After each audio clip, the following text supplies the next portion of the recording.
TV enie. Ye man penny na nado dan kwakufu adon nsem okokan ye ewo eye Canada man mu amanfo agena no asibo ne se de binom e kire no eyade a ma bi ewo aban mu kire se man penny nsem okan no wodika. Na domkuma wo so ewo mrahye mu edi atu edwa a wo se vigilantism bill no eho behia se pani betimi atwa san kakra na waye adwuma ewo mu.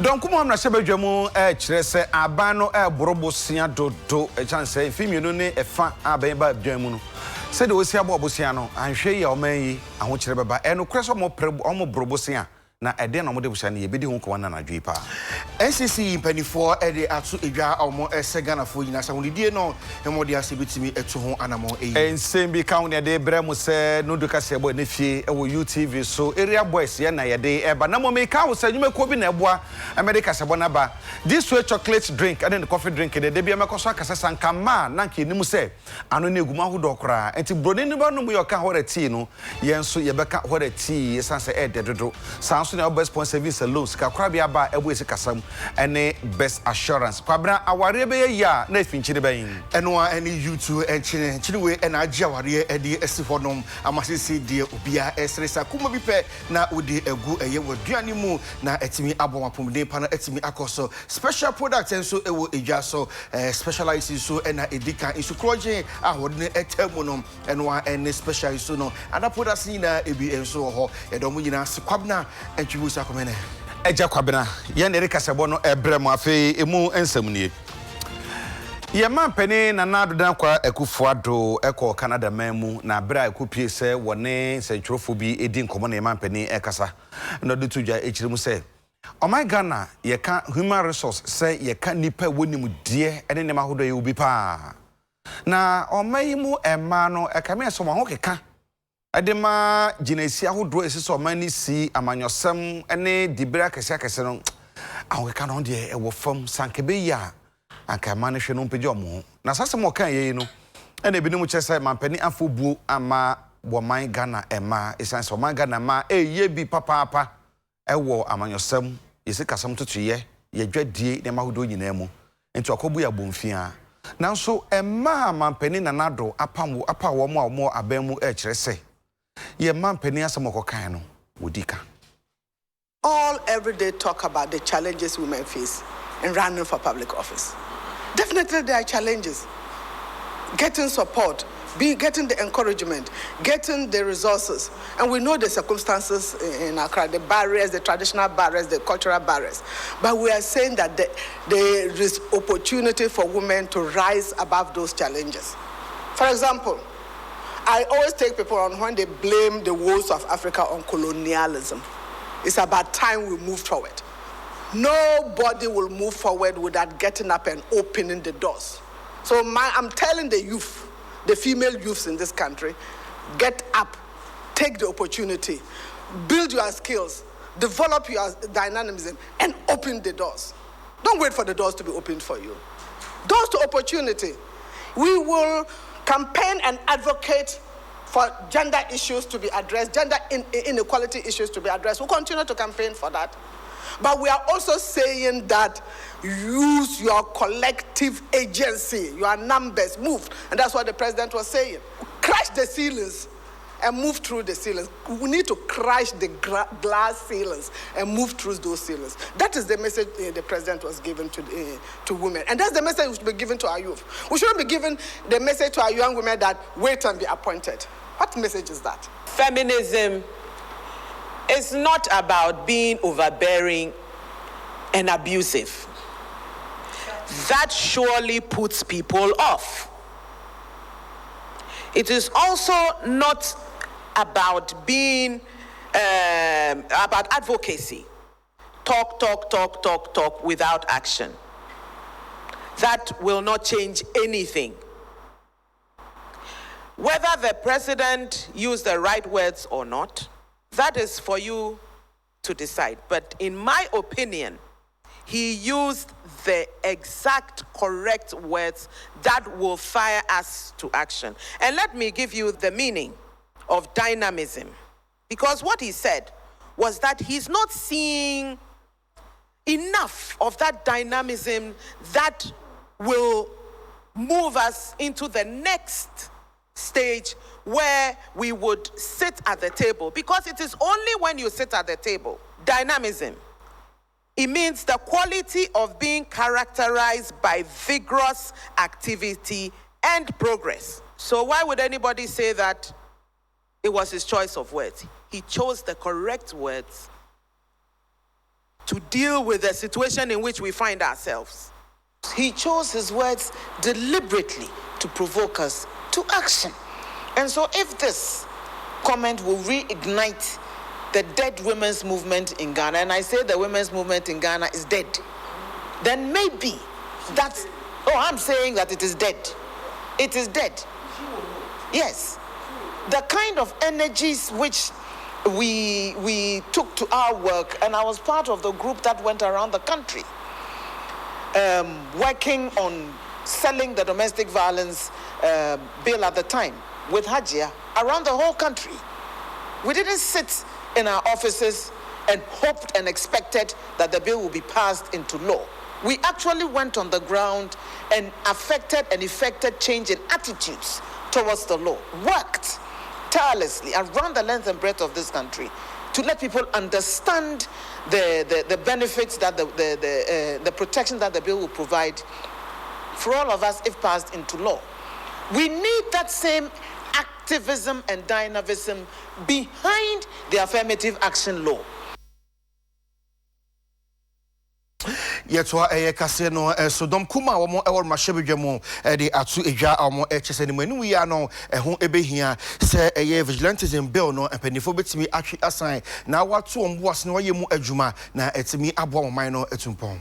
Mahye no asetem ne beto odwa se emra ya ye fa vigilante hu no ese omoyen sakraye be se duasa enwotwe 38 wom ene dom kuma na no ni Owura Haruna Idrisu esori jan na so mahye nkire se ene emra ne kropo yenyimfiri ho no mofi se emra no enhyeda eni nyina so papa bia emra ya ye kenye se vigilante ni niema wodo bi na ebe kasa de afa hu dodo na ewo ya mamra nim enti yemfe ya mamra no nya adwuma ne nya ase ye de emra hofro aba ene no ba bebo ebra no. Political violence is not unique to any political party, and that the two main political parties must accept that there's been excesses.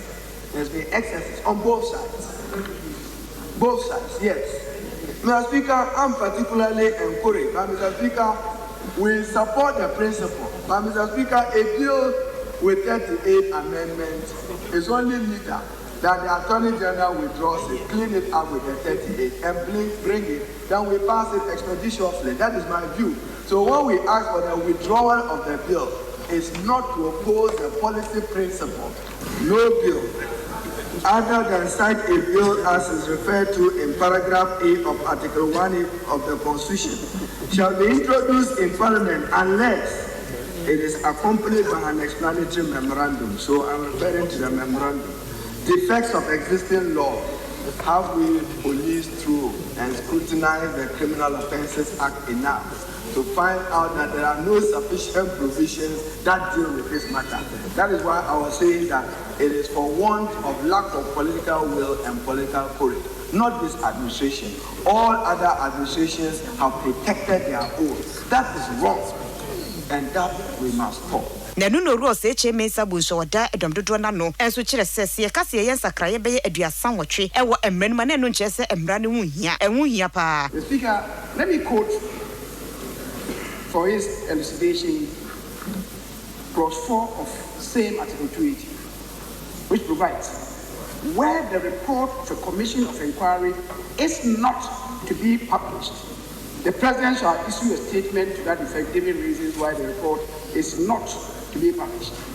So the publication of a report, the Speaker, does not have any automaticity in that. The minority leader should know that. The Speaker, so nobody should say that to the extent that a report has not been published is a breach of our Constitution. It is not. Efisem so afọ munyafo Ambrose Derry no omrahye bedwam ono so che na adwene sei. The President's commitment to make sure that acts of vigilantism were actually identified.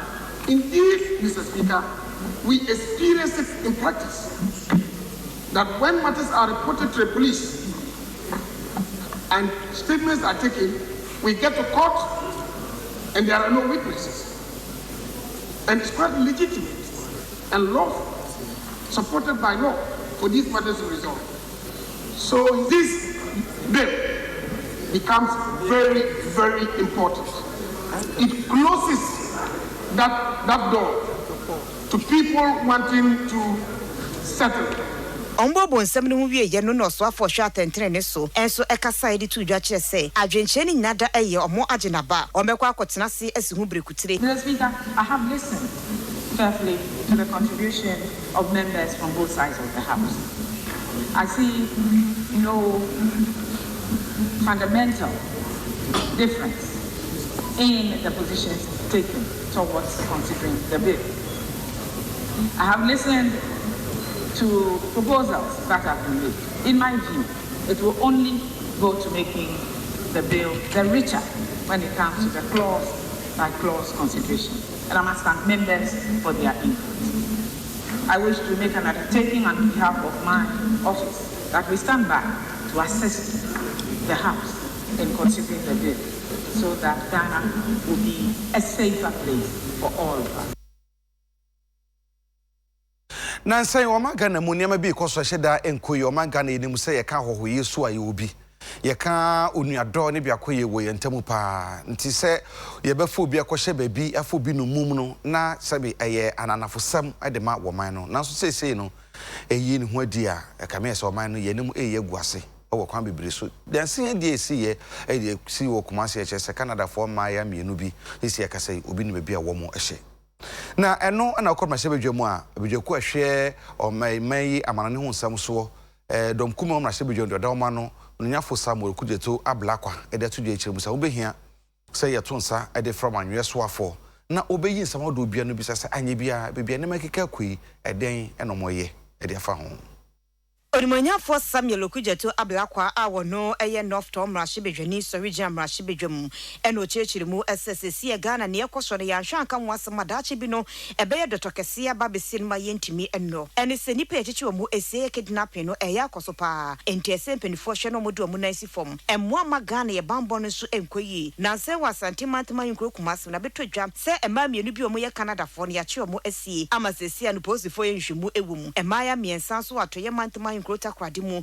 ya chuo mosi ya fia shase bepim samri yehu mochira kwain enti ha adwene kidnappings are kosomo ye kasa se say three takrade girls ye nte bibia biom since Madam T was here was na opese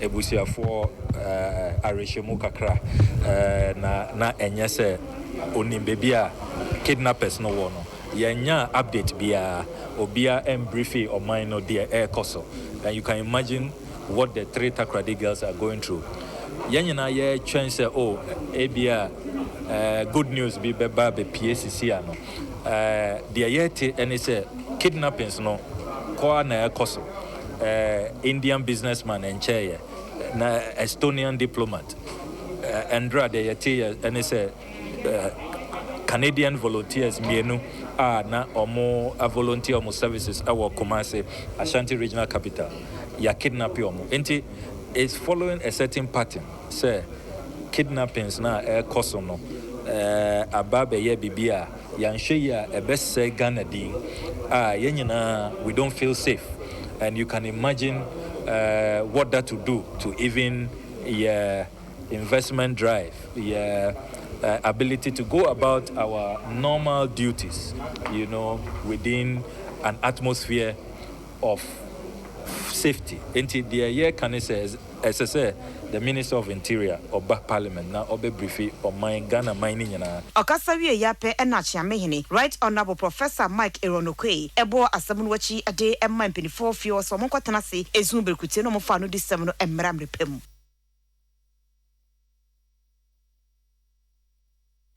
Yetwa yekase no so NCC for ede atu edwa omo ese Ghana fo yina se ombesere pa se awudidi hu sem ne de momodin a se betimi ahye mu kina na etimi aboa ye man yina. Ebenfin share during 20 years ni na Ghana ye pese ebedi ye huni na hye ya na agensamo Ghana fo bi efin papa ebi mu sakatu sempa se niema wa pra ne fie nwura nyina wie no aba behwe egu gatamu wo montene so ensuo tope na emu akosisi na yiri e de afa nkrofo enti emu hia se ebebo dawura che Ghana fo sa honedie no ekanya meso pa ne ho enti na National Commission for Civic Education na watwedwu medi omu edi no mu school sahuduo mu ene enkura no kwakasa na ne di omu fa honedie na kire enkura no se wo monka ncho mawofo se ahonedie no hya se mfrifie na akomontene so obenfo Ajimabedu Akosa wono akira de o menhia pone fa ehwe a doctor fo anasa tete a doctor fo so wode afutuo e magana fo ne aban sei wo hwe school yi abonten so a sachet water plastic bottles ni nyina gu ha akire fo wo ha kade e fene se nkada bia class bi adwuma se omo be call round the compound no ma sesa ne nyina yenye but then yene nkola no abedi nkomo na de akire nkola ne se wonmo ebetimi enya nsakraye bi ama omahu se manum nsuo magya ehon no ato abonten so nsuo beto nsuo beginam ntontom ebedore wom ntontom no so ba we ye e de 3D bebreye se onom nsuo ni wie na obobọ hye ni botom na odu baabi na ode to bin mu a wakola na hu se ebeboa otitine ni adema NCC ono so ensim ode to dwani eni abedi atum se ende de so ka se Ghana efino atare yan na ye nokre enti ese ye sesa ye nyoma bebre ayeye enti wonne sa what the sanitation message no ko nimdie fo no ha em say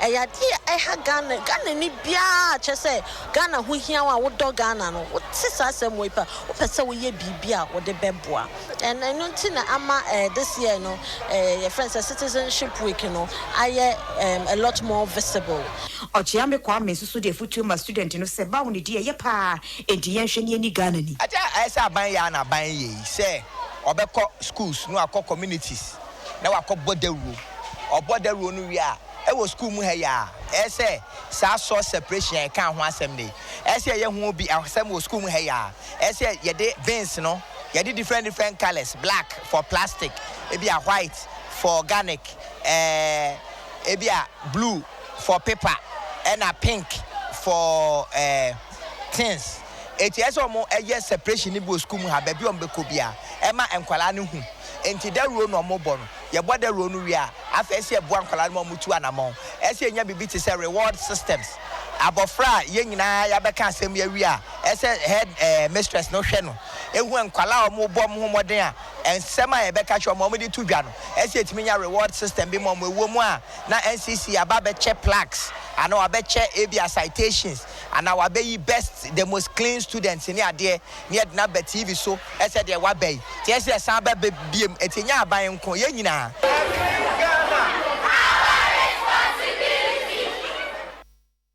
ewi abusia for ye je enkrato abasisi ya ba pe kasene to aso no eja e de bebremo